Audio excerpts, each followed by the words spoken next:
morning and welcome to our new series, a three-part series on Israel's chief rabbis. It's good to see everybody back. I see one or two new faces also, which is wonderful. I never know what to do in terms of the estimate of how many people are going to be here when I give the office the room set up. So we had about 25 or so registered, and I said, okay, so I assume that means we'll have about 35 or so. We're a little bit above, I think. So this layout, I don't know. Still comfortable? We're still roughly okay? Certainly everyone sitting at the tables is fine, you know. It's everybody else. I don't know. All right, maybe... Yeah, I don't like it when they make it such a large rectangle. That's the thing. All right. Either way, we'll figure it out. Thank you to Betty for again helping with with people signing in the beginning. If anybody still needs to register, if anybody is not on the email list for the class especially, please see me afterwards. This is indeed designed as a 3-week class. It's an encore of sorts in the sense that in our June series, the June-July series, we talked about 4 of Israel's chief rabbis. Rabbi Ziering and I gave a 4-part series at that point. That was the class that was at Orchaim. And people wanted to talk about more chief rabbis. They liked the topic. So I said, all right, we'll revisit with a 3-week. Now we have quite the lineup. Rabbi Ovadia Yosef is our opener. We'll talk about him in a moment. Rabbi MordechaI is going to be the second one. He was the successor of Rabbi Yosef. And then followed by Rabbi Avram Yitzchak Cook, who wasn't actually a chief rabbi of the state of Israel because he's pre-state, but he is the first one in the British Mandate, and certainly somebody, when you talk about chief rabbis, you have to talk about him. The truth is that Rabbi Ovadia Yosef is going to need more than 1 week. So what I'm going to try to do, because Rav Cook definitely needs a whole week to himself, so Rabbi Eliyahu is going to pay the price. He's going to get crunched next week. That's really what's going to have to happen. When we talked about chief rabbis back in June, we established that a chief rabbi's role is with communities and individuals, both, in Israel as well as internationally, representing Judaism, determining halachic policy, somebody who needs to have sensitivity to all Jews. It's a job which is both clergy and politician. And so we looked at the chief rabbis at that point and asked, how did they blend those two roles? So today, we're going to look at someone who may well be the most famous chief rabbi, and whose impact was certainly among the greatest. And that is Maran HaChacham Rabbi Ovadia Yosef.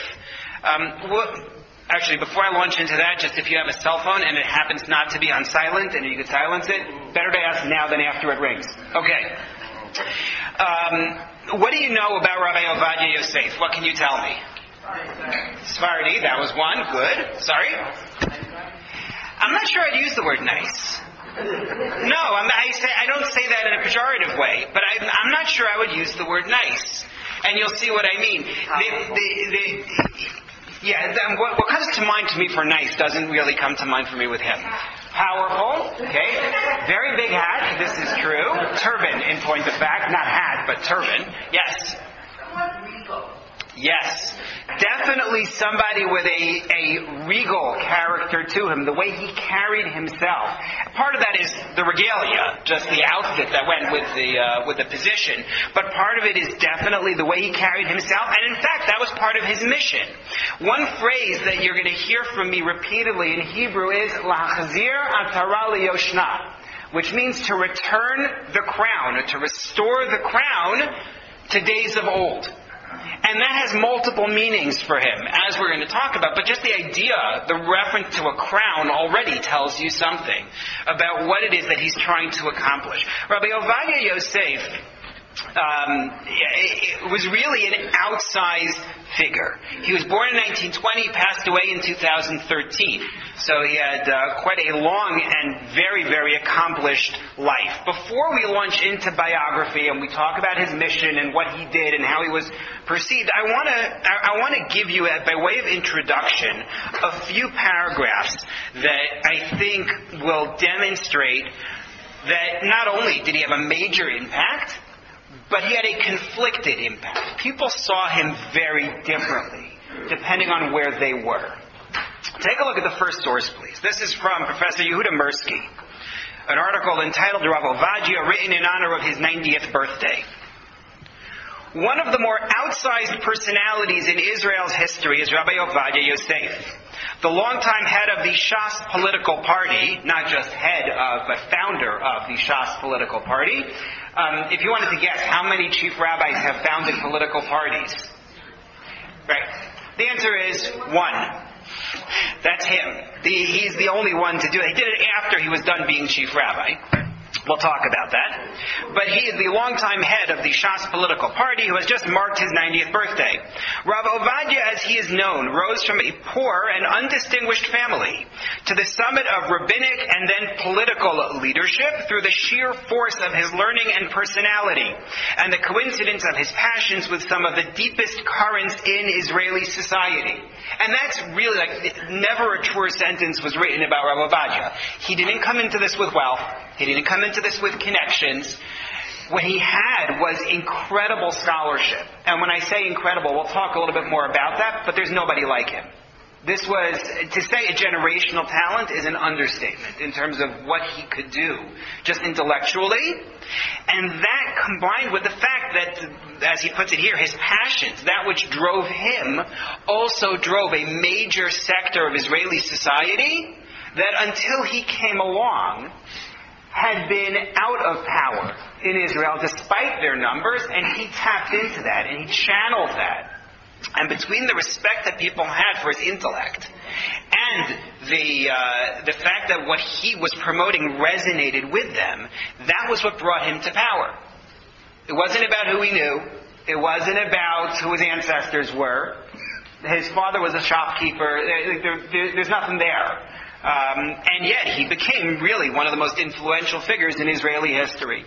Continuing the paragraph here, the foreign public knows of him vaguely as a right-wing fanatic, more on that shortly, but the truth and perhaps the tragedy of the man are far more complicated and fascinating.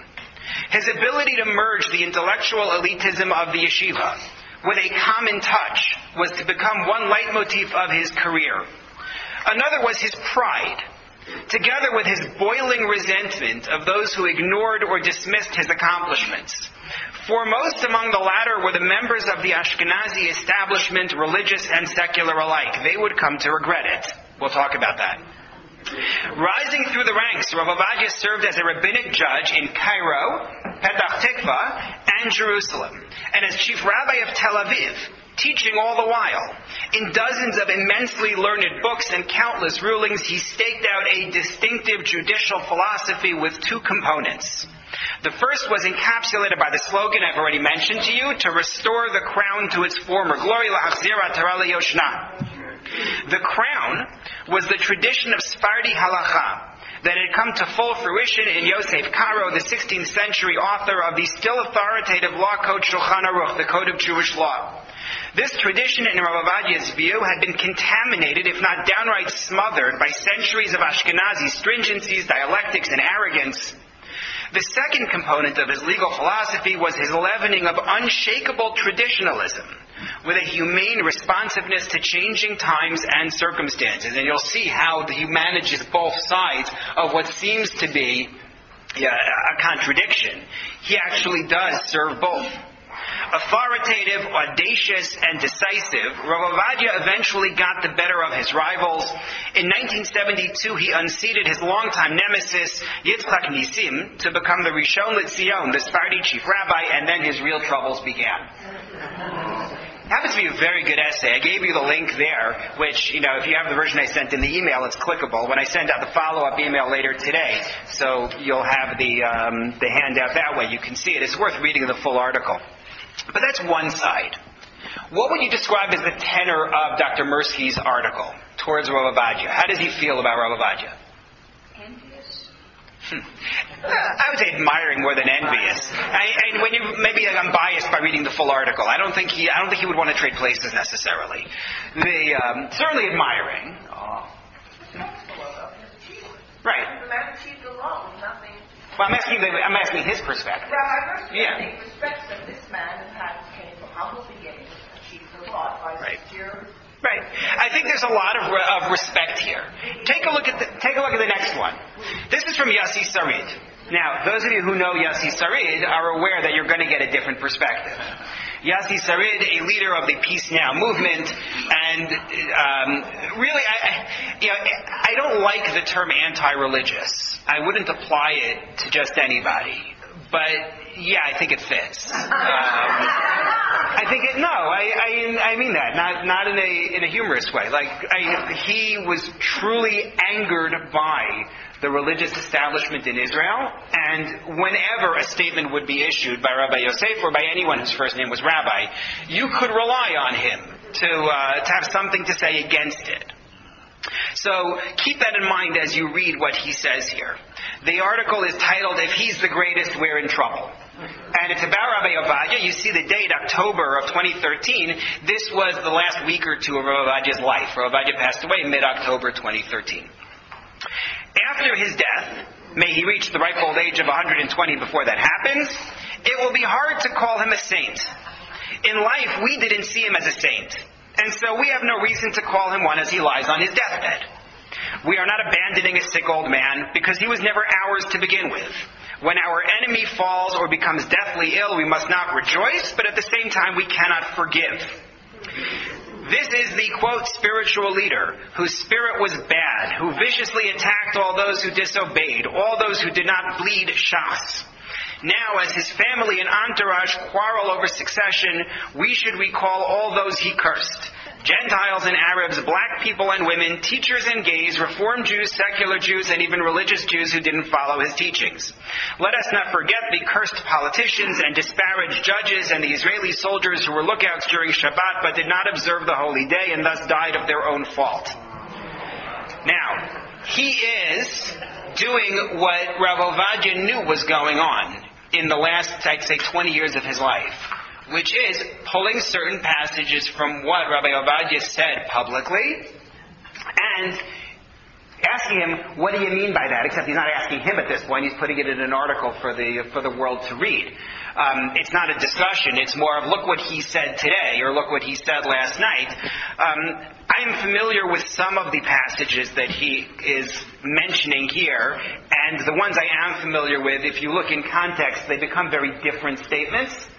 But this is also part of the legacy of Rav Ovadia, which he knew about. He was very aware that the things he said were being viewed and quoted in this way, and he still felt justified in expressing what he expressed and choosing the format in which he expressed it, for reasons we're going to get to. But Rav Ovadia is aware that this is part of his legacy as well, even as he's doing it.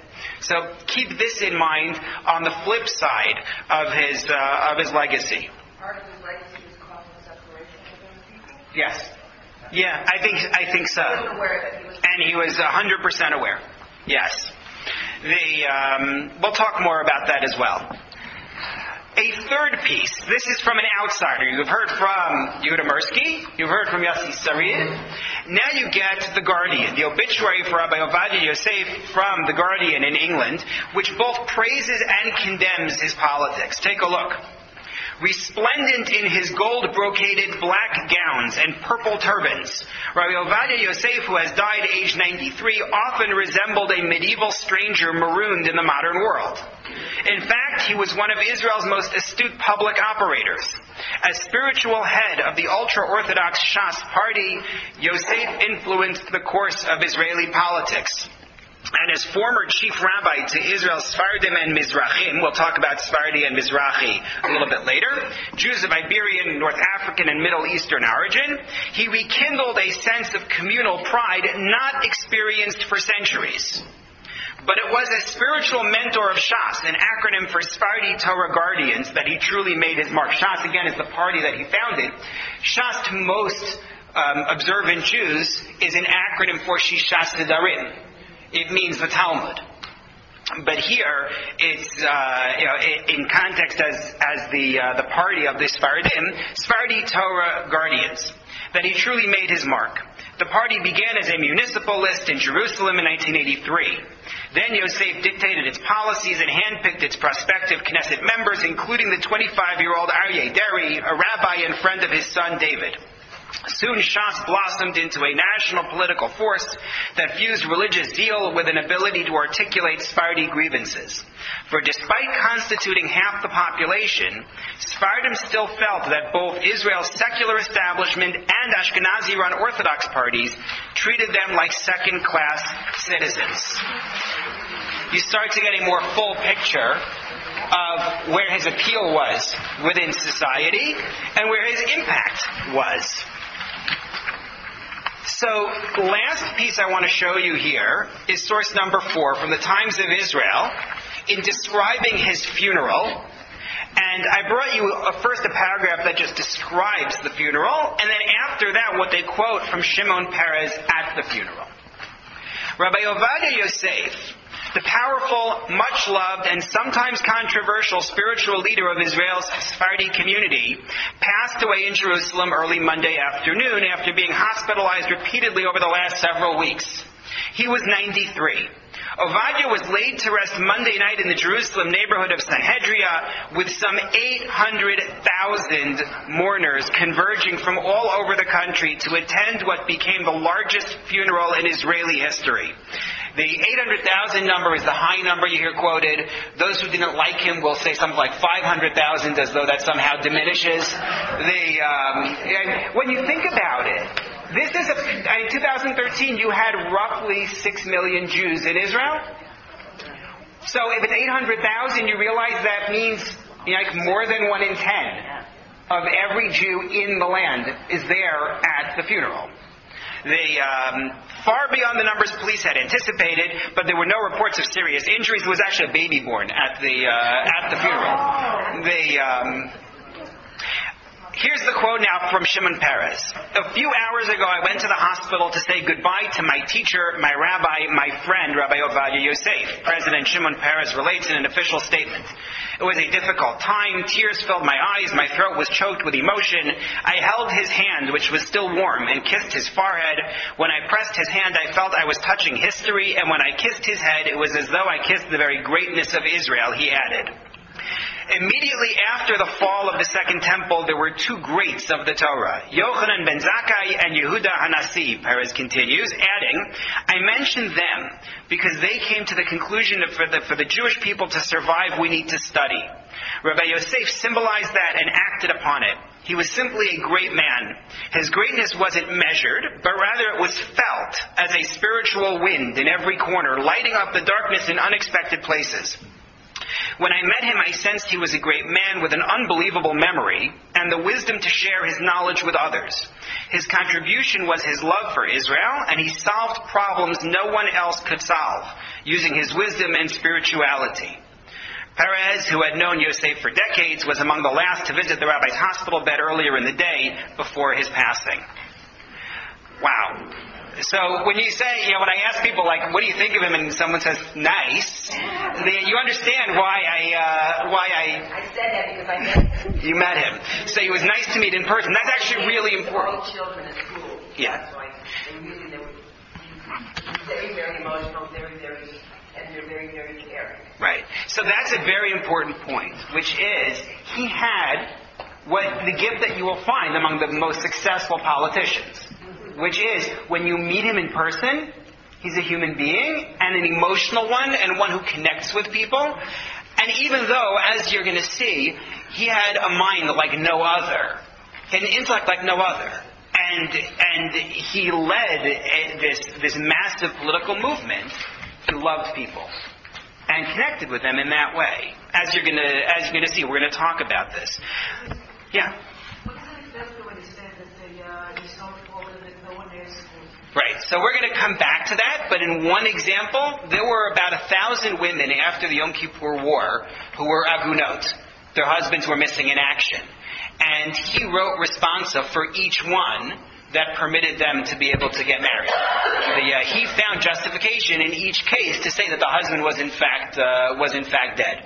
1,000, not like 1 or 5 or 10. So that's an example. That's an example of what Shimon Peres is referring to. So what I want to understand here, as we look at this, is he a rabbi? Is he a politician? What do we make of this chief rabbi? We talked about Rabbi Unterman, and he was clearly a chief rabbi with sensitivity to the community. For those who were there, you'll remember what we discussed about Rabbi Unterman. That was fairly clear. We talked about Rabbi Avram Shapira, and he was somebody who was a rabbi without any patience for politics. He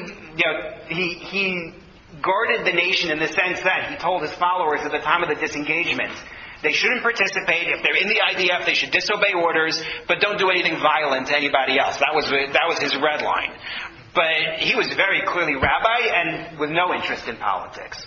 But here you have a chief rabbi who founds a political party and leads it for nearly 30 years, and whose influence is based on the appeal he had, in particular, as was noted in one of the pieces, to those who felt they were second-class citizens.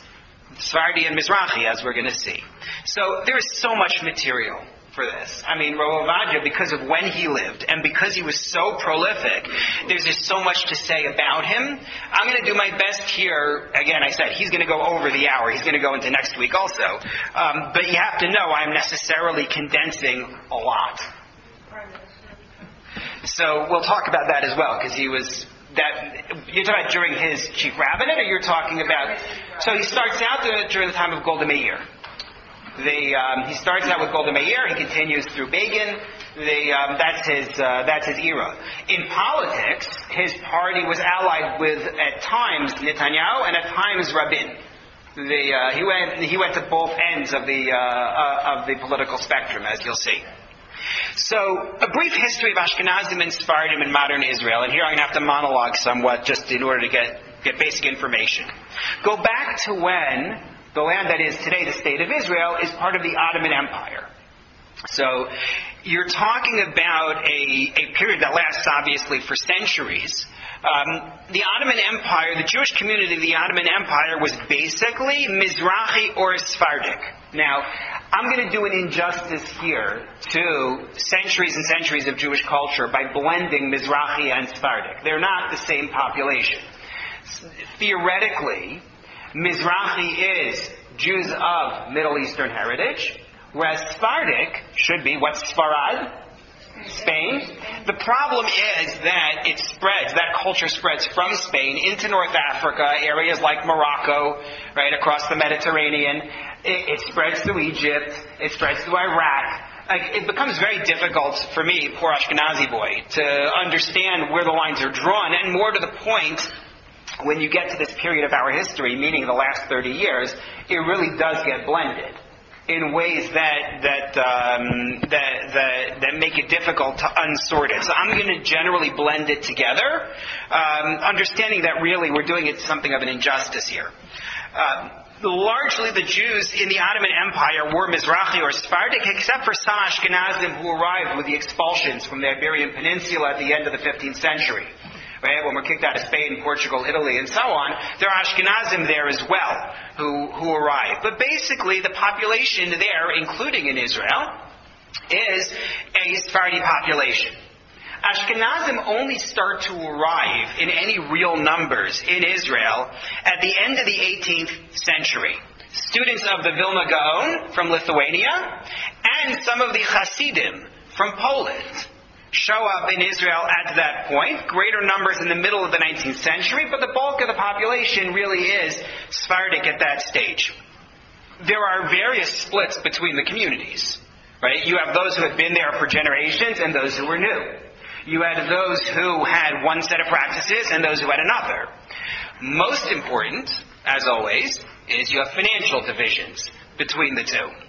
Going all the way back to the time of the Talmud 2,000 years ago, Jews would collect funds in their communities and send it to Jewish communities in Israel to support them. There's a lot of discussion in Jewish law over the centuries of what should be my priorities in my charitable spending. What if there are Jews in need in Israel and there are Jews in need locally? Is there any sense of prioritizing support for a Jewish community in the land of Israel? So that's a very old concept. And it's something that becomes known in the later centuries as the Chalukah. My Hebrew speakers, what's a Chalukah? Sorry? Division? Distribution. Right, distribution. L'chalik. I mean, they're from the same root. So it's a distribution. And at the time, originally, that it starts, and as it's run through the centuries, it's basically under the Sephardim.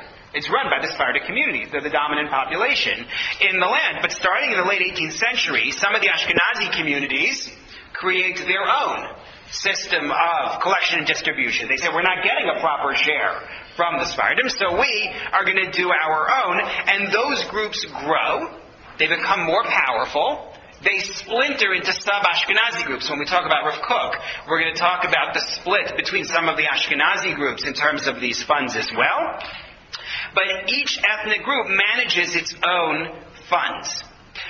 Then you get to the new Zionists of the early 20th century. Because those who came in with the Bilu movement starting in the 1870s, 1880s, those who were funded by Baron Rothschild, those groups tended to be Ashkenazi. And the early government, the Jewish agency, that group tends to be Ashkenazi. And so what happens is the Sephardim who have been living there for a very long time are suddenly subordinate to the Ashkenazim who are in authority. Take a look, please, on your sheet at source number 5. For those who came in later, I think there may be some sheets still by the hot water. This is from a fellow named Kevin Lim. From Plowshares to Swords, the Sephardi-Ashkenazi Schism and the Problems of Ethnic Discourse in Israel. Despite the Yishuv's Sephardi tenor, Yishuv is the old settlement, those who had lived there before the new age of immigration. The early Zionists who engineered the founding of Medinat Yisrael, the state of Israel, were predominantly Ashkenazim. Having conceived of the labor movement among other Zionist strains, the Russian and Polish Jews of the second and third Aliyot in particular developed a pioneering ethos reflecting their socialist values. If the prospect of the biblical ingathering attracted the more traditional Sephardim, the raw secularism of Ashkenazim alienated them. As Dowdy, Ben Raphael, and Sharot observe, the, quote, new Jew and the anti-diasporism postulated by Ashkenazim contradicted the Sephardi ideal of Zionism as a reinforcement of traditional Jewishness rather than a revolution against it. In other words, the Sephardim tend to be more observant. They tend to be more religious in their practice. The Ashkenazim who are coming in tend to be there more for the sake of creating a new ideal, a socialist society that was still anchored potentially in Jewish values for many of them, and still anchored even in Jewish text for many of them. You think of a Ben Gurion with his love of Tanakh, but they're not looking for religious observance in this new state of Israel. With greater education and resources, the European-born pioneers were able to establish a network of institutions that by 1948 had coalesced into a full-fledged infrastructure and, quote, the basic point of reference. Everything is surrounding them. Everything revolves around them. For all its rhetoric, the Zionist elite failed to implement an inclusive model for the integration of exiles, mizug galuyot, forcing the, quote, backward and primitive Sephardim into Eurocentric Procrustean bed instead. The Procrustean bed, for those who don't remember the term, right, is an old Greek idea also found in Midrashim regarding Sodom about Procrustes, how he has his bed and visitors are welcome to come sleep in the bed, but if they're too long for the bed, then cut them off. If they're too short for the bed, then you stretch them. So that's what you're doing to the Sephardim. You're saying, if you don't fit into this new model, the socialist, less observant type of an approach to Jewish life in the land of Israel, you're going to have to be made to fit. And that is something which is successful to a certain extent in its impact on the Sephardi population. Source number 6. I'm giving you a lot of text because there's so much that you need to know in order to recognize what it was that Rabbi Ovadia Yosef was coming into, the world in which he operated and what created it. So, number 6, the roots of anti-Mizrahi racism in Israel. Israel's media was abuzz Monday following the release of an overtly racist commercial targeting Mizrahi Jews. You're not going to believe this. Unless you saw it online, the video is available, you're not going to believe it. The commercial for the upscale housing development of Karmei Gat, planned to be built in the middle of Kiryat Gat, a working-class town largely populated by Mizrahim, Jews from Arab and or Muslim countries, features a religious Ashkenazi family, Jews of Eastern European origin, lighting Hanukkah candles together.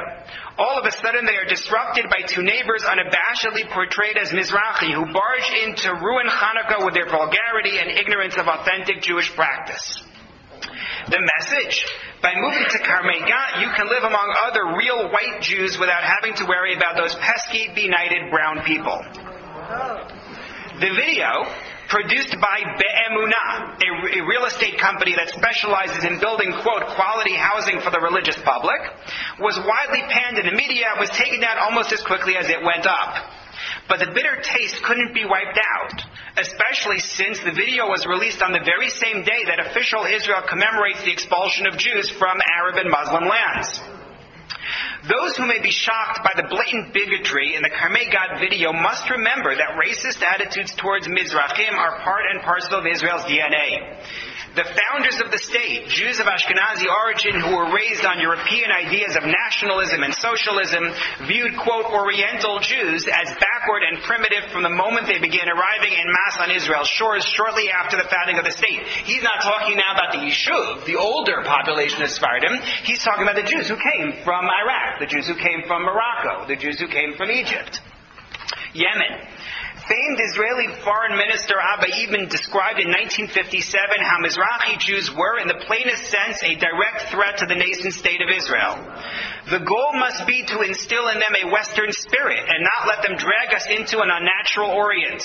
One of the biggest fears is the danger that the large amount of immigrants of Mizrahi origin will force Israel to compare how cultured we are to our neighbors. That's the concern. And then the most horrific element of it, and we alluded to this when we talked about Menachem Begin. Right? Remember last year we talked about Begin and how he rode a wave of Sephardi support to the prime ministership in the 70s. So part of that was the story of the babies from Yemen. Right? How many of you people here are familiar with the story of the Yemenite babies? Okay, so hold on to your hats. This is contested, meaning that historians still debate to what extent this is true.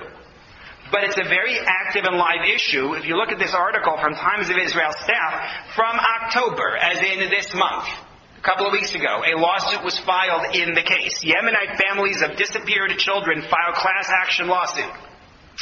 Dozens of families of Yemenite Jews who say their children were taken from them by Israeli authorities in the 1950s are filing a class action lawsuit demanding millions in reparations from the State of Israel and the Jewish Agency, Channel 10 reported Thursday. The lawsuit seeks to force the state to accept responsibility for at least 69 infants known to have disappeared from public institutions, such as hospitals and daycare centers. Some 49,000 Yemeni Jews were brought to the nascent state of Israel in Operation Magic Carpet in 1949-50. Since the 1950s, more than 1,000 families, mostly from Yemen, dozens from the Balkans, North Africa, other Middle Eastern countries, have alleged their children were kidnapped from Israeli hospitals and put up for adoption, sometimes abroad, in what is known as the Yemenite Children Affair.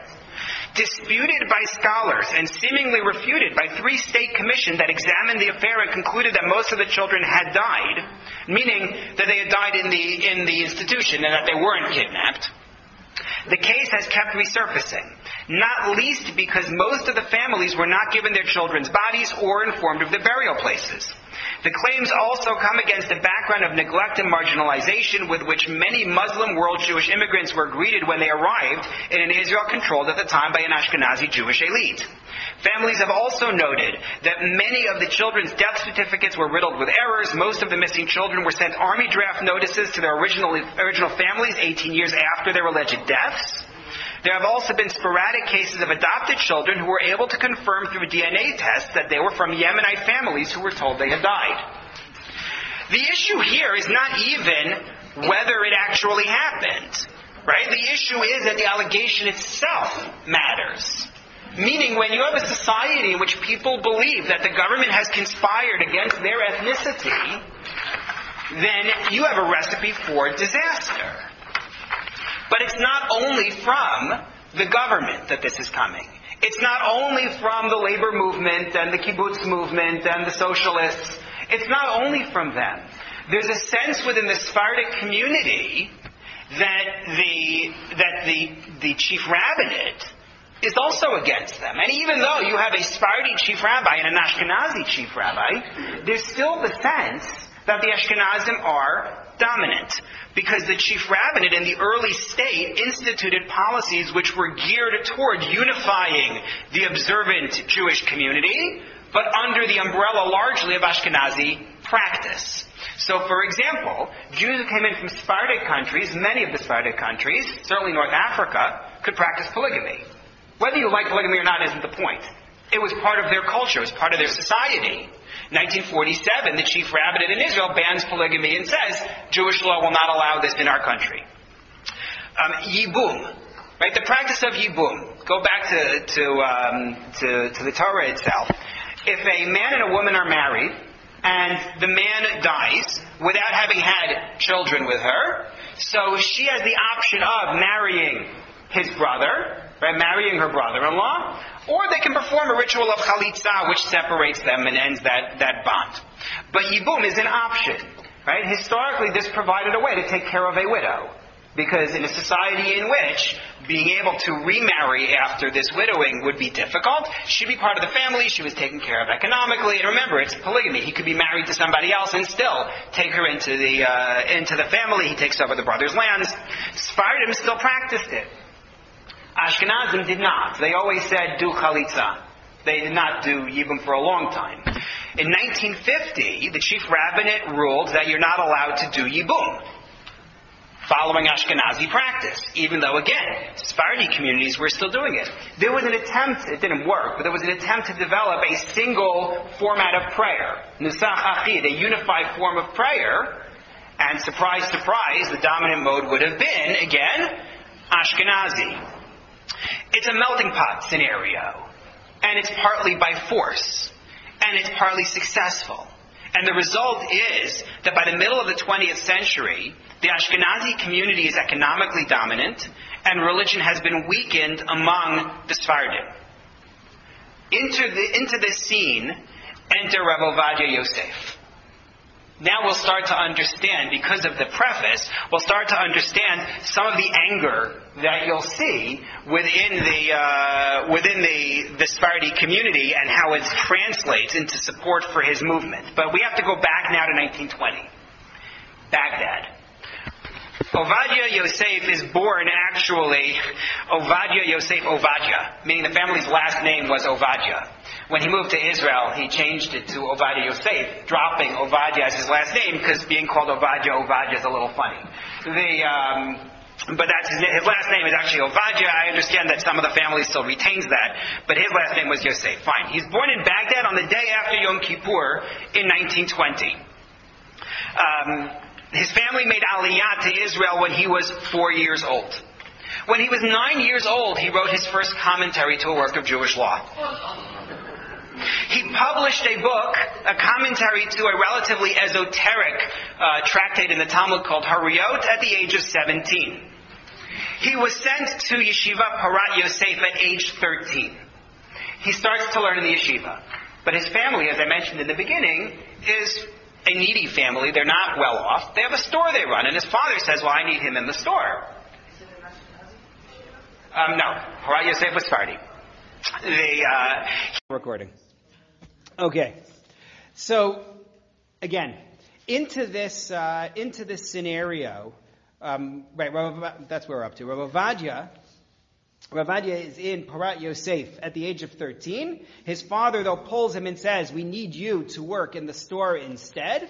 He disappears from yeshiva for a couple of days. The Rosh Yeshiva, the head of the yeshiva, Rabbi Ezra Atiyah, a rabbi of quite a bit of standing in the community, says, where is he? And they tell him he's, home in the store. He goes to the store. He says, no, you have to send him to the yeshiva. And he says, well, I need him in the store. He takes off his jacket and he says, I will work in the store so that he can go to yeshiva. Which is not only an expression of Rabbi Atiyah's personality, although that is part of it, that's how he was known, but it's also his recognition that this was a unique talent. This is a kid who you needed to have develop with his scholarship. And at that point, his father relented and said, okay, if it means that much to you, he can go. In his teenage years, he would go at night to watch bookstores for their proprietors. And he would spend his time just reading through and memorizing the books on the shelves. He had a true photographic memory. When you read his responsa, it's very clear. Responsa normally, when you look at a work of Jewish law and a question is asked and an answer is given. So they'll quote some sources, they'll present some logical arguments, and come out with their position. That's not the way a Rabbi Ovadia responsum works.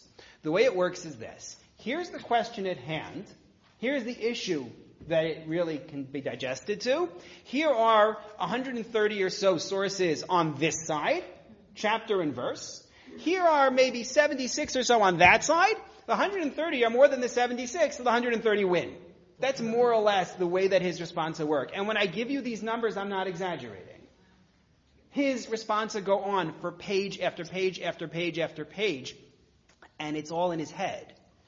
He's doing this before we had CD-ROMs with databases that you could search. He's doing this before you had Google to be able to look up this stuff online.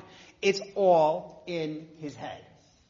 He took umbrage, though, when people said, well, he has a photographic memory, so of course he can do that.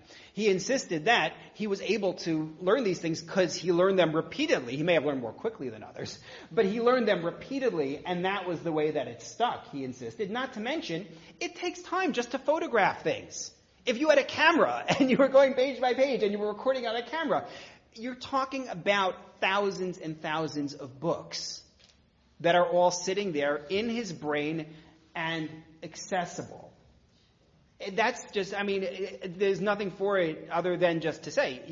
I wanted to bring a responsum and just show it to you, just so you could see what it is. He was a genius. But it's not just the gift, it's the way he used it. Yeah, but he was still gifted. Yeah, no, absolutely. I don't feel bad that I can't do that.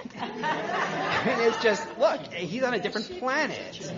The man was on an absolute different planet. But he used it intensely. He didn't squander it. He spent all of his time with what's called in Hebrew hatmada in his community, or among Ashkenazim hasmada. He learned constantly and throughout his life. Meaning that his grandson reported in a eulogy that when he would stay over at the house, and his grandfather was in his 90s, the grandson said, I would go to sleep at night, and it would be 1 o'clock, 2 o'clock in the morning, and he was still writing. And I would get up early in the morning at 6 something, and he was there writing. He was constantly working. His wife passed away in I think it was in the 90s. So this was his life. His life was learning, leading, teaching, writing. That was what he did with all of his time. They reported how he would go to a family event. There was a brit for a great grandson of his, and so he was the sandek. He held the baby during the brit, and immediately after they did the naming, he went off to a side room and he learned. That was what he did. He would go to a wedding. There's a chuppah, then there's downtime after the chuppah. So he'd pull out a book and he learned. That was the way he spent his time.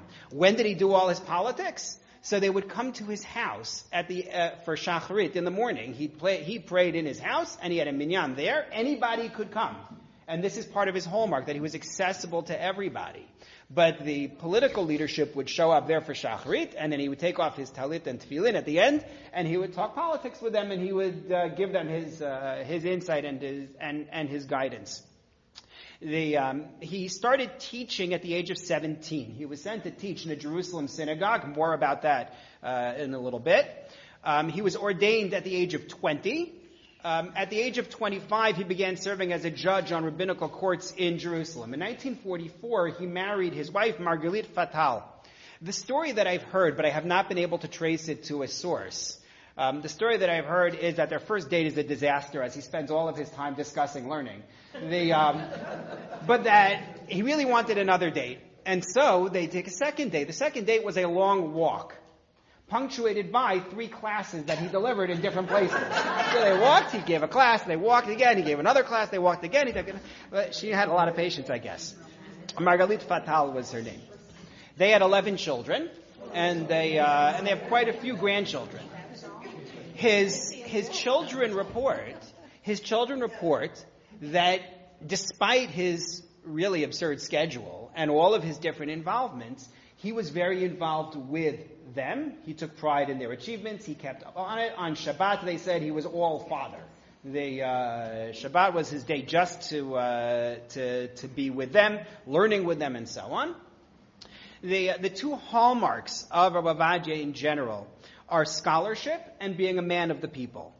The photographic memory is taken as a given. They actually had the best database for Jewish scholarship currently available in hard copy is a CD that's put out by Bar Ilan University. They're still working with a CD. Why, I don't know. They update it, but they still stick with a CD. But Bar Ilan University has it, and it's an incredible database. I mean, it's useful in so many different ways. It has tremendous sources from all eras of Jewish scholarship. So they tell the story, and supposedly the story was run by him, by one of the people I heard it from, that Rav Ovadia actually was asked about it, and he confirmed that it was true, that they tested him, right, man against the machine, right, John Brown and all of that. So they tested him against the machine to see which one would have more answers for a certain thing. They wanted to know, here is this thing, where is it discussed in all of responsa literature? And he came out with 23 sources, and the machine came out with 24. But then they checked and realized the 24th one was one of his writings that he had mentioned. They don't tell stories like that about other people. There are so many different stories about him. They brought manuscripts from Egypt, from the 18th century, 19th century, that didn't have the names attached of who wrote them. And they didn't know what books they had come from, but they just had these manuscript scraps, and they showed them to him, 20 different scraps. And 17 out of the 20, he was able to identify who had written it, what book it was from, even though he hadn't read the books in 40 years. Those books he had read back when he had been in Cairo. This was decades later. That's in terms of his scholarship. But he's also man of the people in the sense that he loved people. His public lectures were not filled with, but included jokes, they included stories. At one point in his lectures, he serialized stories. So he'd tell you a few minutes of a story, and then you have to come back next week for more of the story in order to get people to come back. He led the slichot. Sfardim say slichot for a month before Rosh Hashanah, in the middle of the night. So he led the Slichot Minyan, and Sfardim came no matter what their affiliation.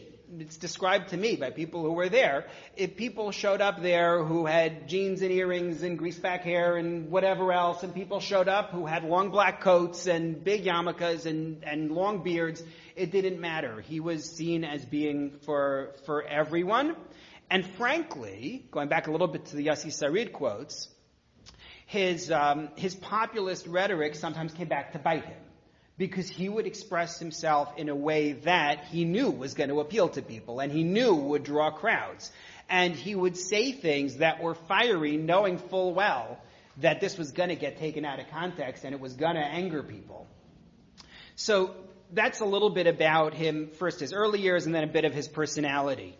In 1947, Rabbi Ben Zion Uziel, who would eventually become Sephardi chief rabbi, asks Rav Ovadia to become chief rabbi of Egypt. Okay, this is 1947. Rabbi Ovadia is 27 years old. The community there was not a particularly strong community in terms of its observance. He ran afoul of the leadership there because he insisted on trying to bring the community's Jewish institutions into what he considered to be strong Sephardi practice. So in one example of this, there was a Jewish-run hospital, and the Jews would tend to go there working with the assumption that the food they were getting was kosher food, because it was a Jewish hospital. And it was not. And he made a proclamation in the synagogue, not just any time, but Shabbat Zachor. Shabbat Zachor is the Shabbat before Purim. It is a Shabbat when the Torah reading about the war with Amalek is considered to be a biblical obligation, and therefore people make extra effort to be there. He knew he was going to have a packed house. And he made this announcement that the hospital that they're all going to, that they think is giving them kosher food, really is not. And obviously the leaders of the Jewish community were not terribly happy with him over this and other issues, and ultimately he left. After just a few years there, he left in 1950, he went back to Israel, and he became a Dayan in Petach Tikva. He continued to publish primarily responsa. His responsa earned the Rav Kook Prize for Torah Literature in 1954 when he's just 34 years old.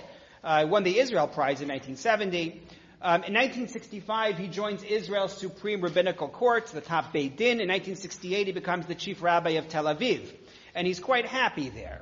Now, you know what Tel Aviv is. Tel Aviv is not a hotbed of religious practice in 1968. But he's very comfortable there. He's not looking to leave. When they draw him into campaigning for the chief rabbinate, which we're going to talk about in a minute, he doesn't want to go. He's very comfortable and happy there. He has a good-sized Sephardi population. He is among the people he wishes to serve, and he's very happy. But then you hit 1972. And here is going to be a callback to some of the things we discussed in our Celebrating 70 mini-series last year. Background. Rabbi Yitzchak Nisim, who we mentioned earlier, became Sephardi chief rabbi in 1954. At the time, you had 5-year terms. So Rabbi Nisim became Sephardi chief rabbi in 1954. Rabbi Isser Yehuda Unterman became Ashkenazi chief rabbi in 1964. There was a gap between Rabbi Herzog, who passed away, and then Rabbi Unterman becoming chief rabbi for the Ashkenazim in 1964. Rabbi Nisim, along the lines, has been winning re-election. So it's Rabbi Nisim on the Sephardi side, Rabbi Unterman on the Ashkenazi side. Their terms expired in 1969. Yeah? How and when was it decided to have 2 chief rabbis? Good. Right, so I was going to mention that, and then I thought I would skip it, but I'm going to repeat it. Don't worry. I thought I would skip that, but now we're coming to ask, so I'll mention it. The question was, when did they decide that we're going to have 2 chief rabbis, Sephardi and Ashkenazi? It's actually a very big issue in Israel today. There's a lot of debate that wanting to unify it.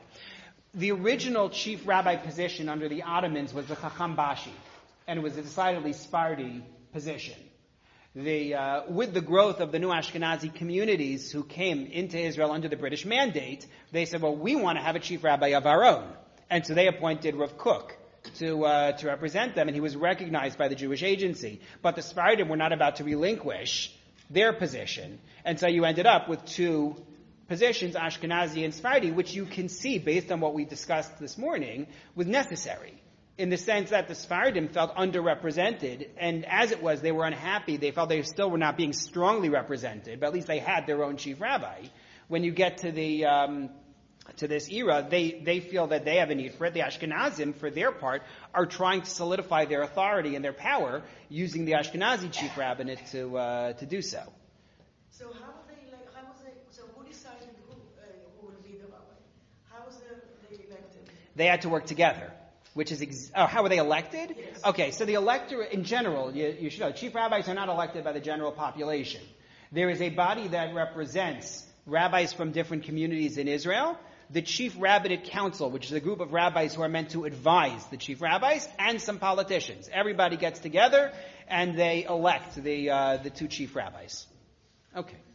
So this actually becomes a very important point in the discussion now, because the 2 terms, the terms of Rabbi Nisim and Rabbi Unterman, expire in 1969. But in true Israeli fashion, the government does not arrange new elections until 1972. They just sort of continue. Don't worry about it, we're okay. And there is tremendous ugliness in the build-up to the 1972 elections because Rabbi Nisim and Rabbi Unterman did not get along. Rabbi Nisim ordered the Sephardi members of the Chief Rabbinate Council to boycott the meetings of the Chief Rabbinate Council because of the animosity.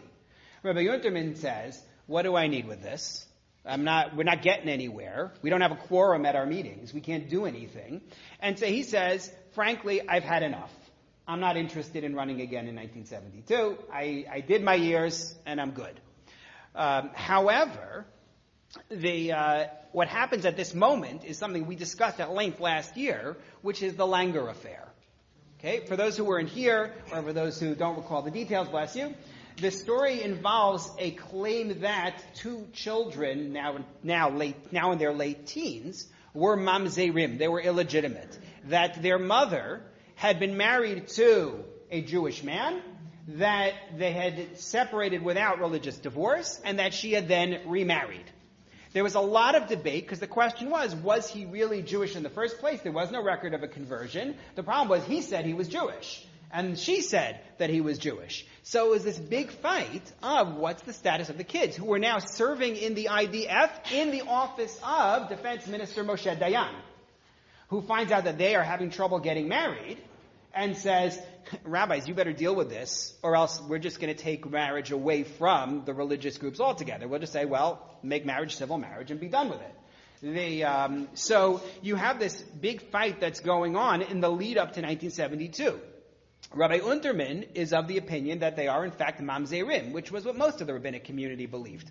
That there was enough evidence to say that the father was Jewish, and therefore the children are now going to be unable to marry the people they want to marry. There are people they can marry, but not the ones they want to. The people they want to marry are not eligible to marry them. So Rabbi Shlomo Goren makes it known that he has a lenient position. He believes, based on the evidence, that they are able to remarry. So he is pushed to run for Ashkenazi chief rabbi. Rabbi Unterman is not interested in campaigning for the position. It's going to go to Rabbi Goren. Those who oppose Rabbi Goren push Rabbi Unterman and say, you got to run. We can't afford to have Rabbi Goren take office.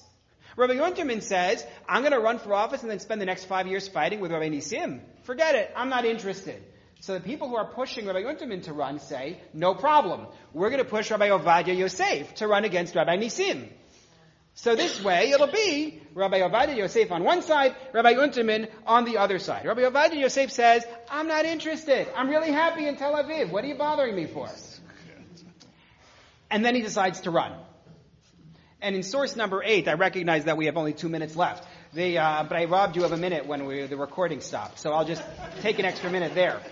Rabbi Ovadia Yosef, in true Rabbi Ovadia Yosef fashion, in source number 8, writes a responsum to explain his decision to run, because he views it as a halachic issue. The question is this: we have a principle in Judaism, you go up in holiness, you don't go down. So it's wrong to depose somebody who is a chief rabbi. Rabbi Nisim is the chief rabbi. I can't replace him. Even if elected, it will be wrong for me to take his place. On the other hand, he was elected with a 5-year term. So therefore, it's not like I am replacing him. You start fresh. Every 5 years, you start anew. And so he writes this long responsum, the most of which is bringing sources within Jewish history about the issue of replacing somebody in a religious position and whether you're allowed to do that, what if there is a fixed term, what if there isn't a fixed term, and that's how he debates it. But I didn't bring you the long middle, I brought you the beginning of it, and a little bit from the end, in which he says, Israeli Chief Rabbi Issy Yehuda Unterman was asked by rabbis of Israel to contend in the elections to be held against the other candidate, Rabbi Shlomo Goren, so that he might remain in his sacred post. He acquiesced to their request on condition that I, a youth, put forth my candidacy for Israeli Chief Rabbi against Rabbi Yitzchak Nisim. He, Rabbi Unterman, claimed since Rabbi Nisim controls the Sephardi members of the Chief Rabbinate Council, they boycott the meetings, the Chief Rabbinate is paralyzed, so he says he needs me to run. All the members of the Supreme Rabbinical Court, the High Beit Din, well-known scholars, Rabbi Yosef Shalom Al-Yashiv, Rabbi Betzalel Zolti, Rabbi Eliezer Goldschmidt, and other sages have agreed I have to run. He says, I don't want to. I'm doing well here in Tel Aviv Yafo. They love me. They treat me with affection and admiration. I have found favor in their eyes. I live among my nation in peace and tranquility, but they're pushing me to run, so maybe I really should. And he says, I'm not going to say anything about the conduct of Rabbi Nisim, as you see in the bottom line there. He says, I'm not interested in doing this. However, since I am being pushed, I'm going to go ahead. What's fascinating to me is, number one, he treats this as a halachic issue. He's going to discuss the legalisms of it. Number two, he's not afraid of putting all of this into a publicly published responsum. Rabbi Unterman has a problem with Rabbi Nisim. They can't get along. The Chief Rabbinate Council is paralyzed. These are the sorts of things that usually are not discussed in public. Rabbi Ovadia doesn't do the whole filter thing. Everything is going to go into his published responsum, and everybody can read it for all time. And even the veiled statement of, I'm not going to say anything about Rabbi Nisim's conduct. There were some issues between Rabbi Ovadia Yosef and Rabbi Nisim, which we have to come back to next week in the discussion. Bottom line is, he agrees to run, and you end up with a mixed result.